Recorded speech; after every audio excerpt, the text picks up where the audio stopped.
भीख मांगते नहीं किसी से भीख मांगते। जिंदाबाद जिंदाबाद जिंदाबाद जिंदाबाद जिंदाबाद।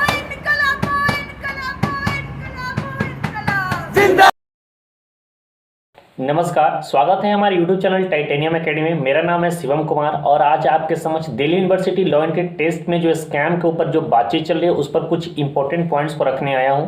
और ये वीडियो बनाने का जो मेन मकसद है, इस वीडियो को और भी लोगों तक पहुंचाना। इंडिया में जितने भी लोग हैं जो भी एजुकेशन सिस्टम को थोड़ा सा अगर उसको समझना चाहते हैं या फिर इनके प्रॉब्लम को समझना चाहते हैं तो उनके लिए वीडियो बनाया गया, ताकि आप लोग सभी लोग मास मीडिया पर इनकी आकर हेल्प करें। इस वीडियो बनाने का मेन मकसद ये है। अगर आप पहली बार हमारे वीडियो को देख रहे हैं तो इस बार बता दूं कि इस बार जो Delhi university law and test का जो एग्जाम हुआ है वो नेशनल टेस्टिंग एजेंसी के द्वारा ही कंडक्ट करवाया जा रहा है, जो पिछले कई सालों से इसे करवाते आया जा रहा है।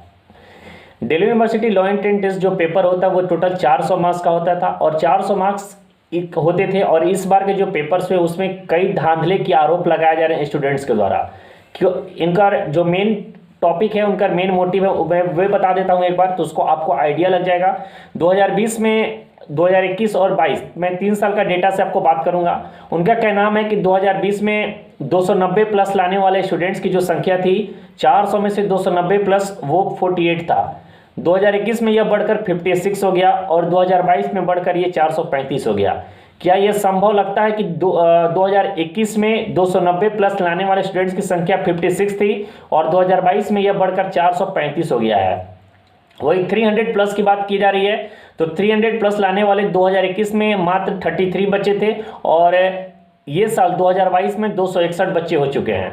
और दूसरा इनका यह आरोप लगाया जा रहा है कि कुछ ऐसे लैब जहां पर कुछ सेंटर बिके हुए थे जहां से सबसे ज्यादा टॉपर निकल कर आए हैं। इनका कहना है कि टॉप 100 में से टॉप 20 या 30 सेम सेंटर से लोग आ रहे हैं, जो 2-3 सेंटर का इन लोगों का नाम बता रहे हैं। तो यह भी सोचना थोड़ा सा पॉसिबल नहीं लगता है कि सेम सेंटर से इतने ज्यादा टॉपर्स निकल कर आना। तीसरा इनका यह कहना है कि रिस्पॉन्स शीट जो है वो जो मैंने डाउनलोड किया था और मेरा जो स्कोर कार्ड है वो बिल्कुल डिफरेंट है। तो इन सब बातों को लेकर थोड़ी सी मैं चर्चा करूंगा और क्या आज के डेट में ऑनलाइन स्कैम हो सकता है या नहीं हो सकता है, इसके कुछ एग्जाम्पल के तौर पर मैं आपसे बात करूंगा। यहाँ पर 2 टाइप के कम्युनिटी के स्टूडेंट्स हैं। पहला वो स्टूडेंट्स है जो अपने मेहनत करके कड़ी मेहनत किया और उसके बावजूद उन्होंने सिलेक्शन लिया है, और दूसरी ओर वो स्टूडेंट्स है जो डिजर्व करते थे, जिनका सीट्स कोई और खा गया है, ऐसा उनका कहना है। तो दोनों बच्चे अपने अपने हक की लड़ाई लड़ रहे हैं। इनका का नाम है कि अगर फिर से एग्जाम होता है तो मेरा समय बर्बाद होगा, मैंने कड़ी मेहनत से अपनी मेहनत किया था। और वो लोग अपने हक की लड़ाई ये लड़ रहे हैं कि मैं डिजर्विंग कैंडिडेट था और डिजर्विंग कैंडिडेट होने के बावजूद ही मेरा सिलेक्शन नहीं हो पाया।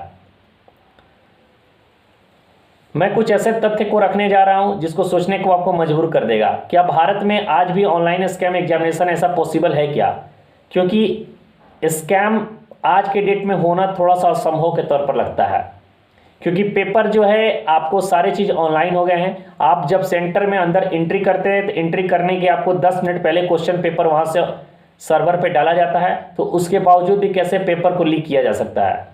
मैं बात करता हूँ आज से 2 साल पहले एक ऐसी सिचुएशन आई थी। एक राज तेवतिया नाम का व्यक्ति था, वो गोवा घूमने गया था और गोवा घूमने के क्रम में उसकी मुलाकात एक रशियन लड़की से होती है जो उसकी गर्लफ्रेंड बन जाती है।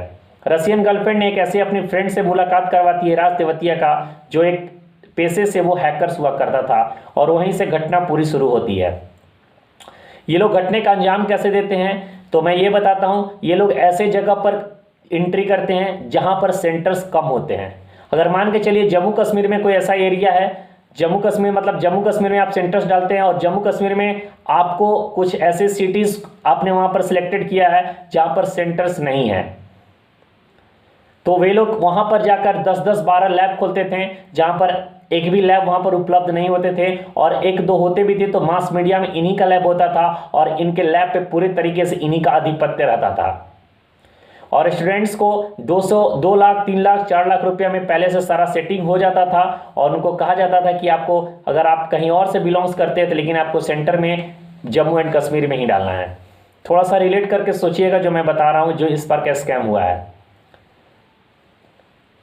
वो लोग सेंटर में डालते थे जम्मू एंड कश्मीर, और जम्मू कश्मीर में नेशनल टेस्टिंग एजेंसी हो या फिर कोई भी एजेंसी हो, वो मजबूर हो जाता था कि उस बच्चे को वहां पर जहाँ पर वो हैकर्स चाहता था वहीं पर उस बच्चे का वहाँ पर एग्जाम का सेंटर पड़ता है।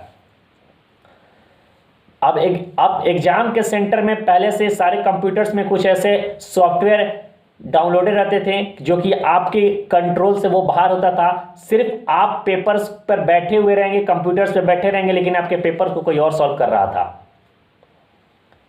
पहले तो इस तरीके से होता है। दूसरा ये होता है कि जब सेंटर्स में अगर आप एंट्री करते हैं तो एंट्री करने के बाद जब बायोमेट्रिक आपकी हो जाती है तो आपको बाहर निकाल दिया जाता है। उसके बाद वहां उस सेंटर पे कुछ ऐसे सॉल्वर्स होते थे जो आपके क्वेश्चन को सॉल्व करते थे। और ये घटना आज से मात्र 2 साल पहले हुई है। और ये घटना एक छोटे मोटे एग्जाम के लिए नहीं बल्कि जेई, जिसका फॉर्म कल ही रिलीज हुआ है, जिसकी एग्जाम भी एनटीए के द्वारा कंडक्ट करवाई जाती है, जीमेट, एसएससी और सेना लेवल जैसे एग्जामिनेशन में ऐसे देखने को मिला है। और आज तिवतिया का उसका जो है अरेस्टिंग हो चुका था। उस समय 1 साल पहले की बात है, उसकी अरेस्टिंग हुई थी। तो इस मास लेवल पे इस तरह का चीटिंग होते आए हैं और कई बार इस तरह के चीटिंग होते थे। और इसको पकड़ा कैसे गया था? तो एक मनप्रीत नाम का एक पुलिस कर्मी ने अपने कैंडिडेट बनकर उनसे ये सेटिंग किया था, जिसके बावजूद इस कांड का पूरा खुलासा हुआ था। तो आज के डेट में ऑनलाइन स्कैम होना संभव है, ऐसा नहीं है कि नहीं हो सकता है।